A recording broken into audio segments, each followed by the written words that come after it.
اچھا جی، یہ آج لمحہ فکریہ میں کل کے وہ جو لاہور کے دھماکے ہیں وہ ہے جی؟ نہیں، وہ تو اللہ کا شکر ہے، ان دھماکوں میں زیادہ نقصان نہیں ہوا، لیکن ہے تو بہرحال وہ بھی بہت فکر مندی کی بات. لیکن ہمارا آج کا لمحہ فکریہ پبلک ٹرانسپورٹ کے حوالے سے ہے. اچھا اچھا اچھا، یہ رکشے ٹیکسیاں ویگنیں. ہاں، جس میں عوام سفر کرتے ہیں، اس میں ہر چیز میں پبلک ٹرانسپورٹ ہے. اچھا، یہ اس میں کھوتی ریڑھی اور گڈے شڈے بھی یار کبھی سیریس بھی ہو جائے کرو یار. یار تم کھوتی ریڑھی کو سیریس انسان نہیں سمجھتے؟ انسان حد ہو گئی ہے تمہارے والی. اچھا بات تو کر لینے دینا. ہر شعبہ زندگی کی طرح اس میں بھی حکومت نے عوام کے ساتھ بے حسی والا رویہ رکھا ہے.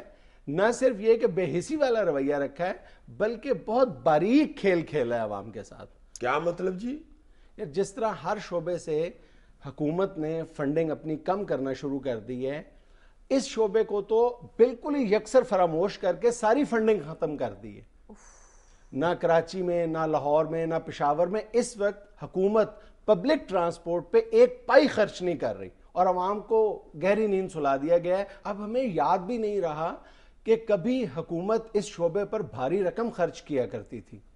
پوری دنیا میں کوئی ایسا ملک نہیں ہے جہاں حکومت پبلک ٹرانسپورٹ کو سبسیڈائز نہیں کرتی، اس پہ رقم نہیں خرچ کرتی. ہم یہ سمجھتے ہیں امریکہ اور لندن وغیرہ میں یہ سب پرائیویٹائز ہو چکا ہے، اور جو لوگ کرایہ ادا کرتے ہیں اس کے بل پہ یہ سارے سسٹم چلتے ہیں، وہ ٹیوب، ٹرام اور جتنی پبلک ٹرانسپورٹ ہے. ایسا نہیں ہے. دنیا کے ہر ملک میں حکومت فنڈنگ کرتی ہے تو یہ سسٹم چلتا ہے. لیکن ہمارے ہاں بدنصیبی یہ ہے کہ اب حکومت اس سارے معاملے سے ہاتھ دھو چکی ہے اور ایک پائی خرچ نہیں کر رہی، اور نتیجہ ہم سب کے سامنے ہے کہ عوام بیچارے سڑکوں پہ ذلیل و خوار رسوا ہو رہے ہیں. ہاں یار واقعی مجھے یاد آیا جب ہم چھوٹے چھوٹے تھے تو شہروں میں سرکاری بسیں چلا کرتی تھیں، وہ ساری فوت ہو گئی ہیں جی. ہاں فوت ہو گئی ہیں، اور عوام کو نئے نئے خواب دکھائے جا رہے ہیں. کبھی وہ ٹیوب کے، ٹرام کے، زیر زمین ریلوے کے، اور اس نہ کراچی میں آج تک کبھی کوئی منصوبہ مکمل ہوا ہے، نہ لاہور میں. اور منصوبے اس طرح بنائے جاتے ہیں اتنے ارب کے، اتنے کروڑ کے، آج تک ایک منصوبہ مکمل نہیں ہوا اور عوام کو اس کی بھاری قیمت ادا کرنا پڑ رہی ہے. ذرا سوچو کہ ایک شخص بیچارہ جس کی 4 یا 5 ہزار روپے تنخواہ ہے، وہ لانڈی سے کینٹ تک کا سفر کرتا ہے تو اس کو آنے جانے کے 40-50 روپے خرچ کرنا پڑتے ہیں ایک ٹوٹی پھوٹی بس پہ بیٹھنے کے لیے. اور لاہور میں تو اس سے بھی زیادہ برا حال ہے. ایک محنت کش کو جس نے بیچارے نے دن میں زیادہ سے زیادہ 250-300 روپے کمانے ہیں، اس کو روزانہ صرف کرائے کی مد میں 60-70 روپے خرچ کرنا پڑتے ہیں آنے جانے کے لیے. اور اس غریب کو بہلایا کس بات سے جا رہا ہے؟ رنگ روڈ بن رہی ہے. جو پنجاب میں وزیر اعلیٰ آتا ہے وہ رنگ روڈ کا ایک نیا نقشہ بناتا ہے اور جیب میں چھپا لیتا ہے. کسی کو نہیں پتا کہ یہ 150 ارب روپے سے بننے والی رنگ روڈ جو ہے کہاں سے شروع ہوگی، کہاں ختم ہوگی، اس کا روٹ کیا ہوگا. لیکن مسلسل یہ سنتے چلے آ رہے ہیں کہ جی رنگ روڈ بن رہی ہے، پھر پبلک ٹرانسپورٹ کا مسئلہ ختم ہو جائے گا. اور کیسے ختم ہو جائے گا مجھے یہ سمجھ میں بھی نہیں آتا کہ 2% لوگ صرف رنگ روڈ کو استعمال کر سکیں گے. جس کے پاس گاڑی ہے صرف وہی استعمال کر سکے گا نا. ظاہر ہے جی جو پیدل ہے اس نے تو نہیں نا رنگ روڈ پہ کھجل ہونا. یہ جو سائیکل پہ ہے اس نے 47 کلومیٹر وادو کر کے تو نہیں نا کر جانا. مطلب دیکھو یہ جو پبلک ٹرانسپورٹ، جدید پبلک ٹرانسپورٹ ہے، ٹرام، زیر زمین ریلوے، یہ کوئی صرف امیر ملکوں کے اب چونچلے نہیں رہے.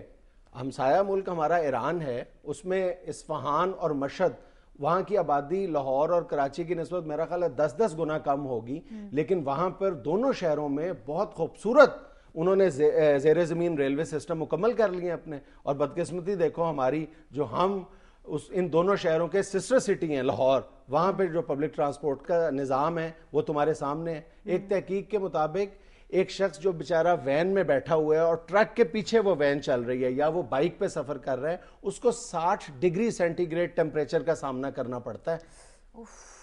جھلس جاتا ہے انسان. وہ جو ٹرک کے پیچھے جا رہا جی ایئر کنڈیشن گاڑیوں میں بیٹھنے والے بیوروکریٹس کو اور ہمارے حکمرانوں کو کبھی اس غریب کی تکلیف کا احساس نہیں ہوتا. تو سر آپ کے خیال میں اس کا حل کیا ہے؟ اس مسئلے کا حل یہ تو بات یقینی ہے کہ یہ نہیں ہے کہ گاڑیوں کی تعداد میں یا ذاتی سواریوں کی تعداد میں مسلسل اضافہ کیا جائے، بلکہ صرف اس کا ایک ہی حل ہے کہ پبلک ٹرانسپورٹ کے نظام کو مؤثر بنایا جائے، ڈیسنٹ بنایا جائے. ڈیسنٹ سے مراد یہ ہے کہ ہر طبقہ زندگی اس سے یکساں طور پر مستفید ہو سکے. یعنی ایک بس یا ویگن اتنی صاف ستھری اور آرام دہ ہونی چاہیے کہ ہر طبقے کے لوگ اس میں سفر کر سکیں. یار باہر کے ملکوں میں تو یہ اس پبلک ٹرانسپورٹ کی اتنی زیادہ اہمیت ہے, سب سے زیادہ عزت اس کو دی جاتی ہے. وکری لائن بنی ہوئی ہے سڑک پہ بس چلنے کے لیے, اس میں صرف بس چلے گی, کار والا ادھر گھس نہیں سکتا, لتر مارتے ہیں وہ پکڑ کے, چلو ادھر. ہاں, اور نہیں, کار بھی وہ چل سکتی ہے اس میں جس میں 3 یا 3 سے زیادہ لوگ بیٹھے ہوئے ہیں, یعنی اس وقت جب وہ کار میں 3-4 لوگ بیٹھے ہوئے ہیں وہ بھی ایک طرح کی پبلک ٹرانسپورٹ ہے. اور لوگوں کو یہ انسینٹیو دیا جاتا ہے کہ آپ اکیلے گاڑی میں نہ بیٹھیں بلکہ کار میں اپنے ساتھ 2-4 لوگوں کو اور بھی بٹھا لیں. سڑکوں پر گاڑیوں کا جو ازدحام ہے اس کو کم کرنے کی اسٹریٹجی ہے یہ. اور ہمارے ہاں ہر حکومت ٹریفک کو نکو نک کرنے کی کوشش کر رہی ہوتی ہے. ناظرین, یہاں ہم لیتے ہیں چھوٹی سی بریک, ہمارے ساتھ رہیے گا. یار جتنا تم تفصیل سے بتا رہے تھے یہ ٹرانسپورٹ کے بارے میں, تم کنڈکٹر تو نہیں رہے ہوئے؟